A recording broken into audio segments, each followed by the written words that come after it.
Holy shit! I'm here with my cousin Boyd. Howdy. And we just watched the first episode of Bakumatsu Rock. What did you think of this episode, Boyd? I don't know what to think.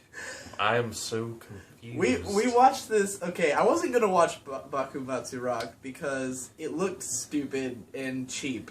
And it's being made by Studio Dean, which is a studio that I like. Studio Dean, they've done some great shows. They did like Higurashi and Simone, some other good stuff. But for the most part, they're known for doing like stupid, cheap shows. And this show looked like a dumb BL show. And it's not that that's not true, but we decided to watch this just because we thought it'd be funny. Yeah. We were like, let's just watch this. It's dumb. Let's just watch it. Be something like one of those like cheesy shows that you just watch just for a good laugh. And it was worth a good laugh. It was batshit. Explain the premise of this show. Pretty much, it takes place in feudal Japan, and I guess or I guess post-feudal Japan. Oh, right? post, Wouldn't yeah. it be, whatever the Shinsengumi times was. Yeah, I guess that'd be like the Tokugawa era, The or no? Bakumatsu era. Yeah. It's Bakumatsu Rock. Oh, right. And pretty much, I guess, like, the government said that you can only sing this certain song called Heaven Song. No, the reason they sing... Why did they... Okay, the idea is that they don't fight anymore. Like, samurai lords don't fight. They perform music, and they have to perform Heaven's... Okay, hold on. I'm so fucking That's lost. what I'm saying. This show... Why do they... How does the music doesn't substitute fighting in any way? No. They're not competitively playing music. Like, they're not like... It's not like music... They're not dueling with music. Like, they're just... They literally said, like, okay, all of the samurai no longer fight. They now perform music. Yes. Why? The performance of music. This is not like because you said something about G Gundam. Just in terms of how cheesy it is, but it's not like G Gundam where it's a Gundam fight. Well, when like the crest like shows up on his chest, I was like, wow, what the like out of nowhere? Oh, man, like he just powers up. Like he powers up. Oh, and like last season there was No Game No Life, and in that show, move more. You're gonna escape the camera if you move away too much. In No Game No Life, then the countries no longer fight. They have to play games against each other. Mm-hmm. Like, that's the law, is that they can't fight anymore. They have to play games. In this show, they can't fight anymore. They sing songs. But it's not a competition. It's not a substitute that's for what I'm fighting. saying. They just sing. It's just... And there's a government-regulated song, Heaven's Song.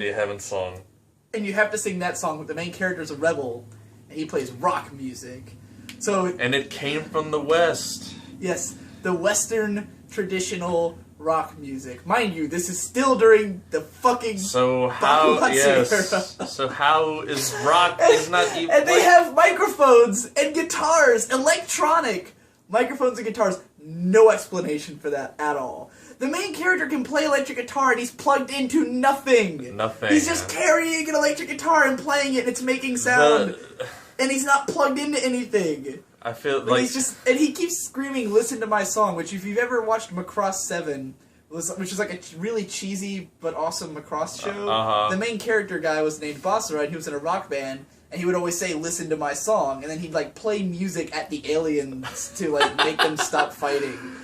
And this guy is doing that, but this show is a dystopian sci-fi show set in Edo-era Japan. Yes. It's a dystopian sci-fi show. They literally say that they're keeping the populace under control and like using Heaven's them. with this song called Heaven Song. It felt like it felt like the first episode of Sengoku Basara. The first. Except Sengoku Basara made at least some sense. Well, yeah, there was like you could form some kind of opinion about. I understood what was happening in Sengoku Basara. But with Bakumatsu Rock, it makes no sense. There is no explanation for anything.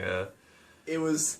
And everyone, they're all historical figures. Yes, I wish I could have had our reaction to the first minute of this show on film, when it's like, there's two feudal lords on stage singing into microphones, and there's like lights and like a club beat, and he was like, okay, and then it's like, oh, it's Hijikata Toshiro and fucking Okita Shogo, and I was like, are you fucking shitting me right now? It was like the Shinsengumi are like a pop, like a J-pop idol group. Yes, and it's like, so this is the okay. It's hard. It's very hard to kind of like, you know, bottleneck I get the tradition it's coming from. The rock beats other kinds of music tradition, right? Like what's the Kiss movie? The Detroit Rock City, yeah, like that kind of thing going on. But it's in feudal Japan. Exactly, like this, like it's like, oh, it's a show about music.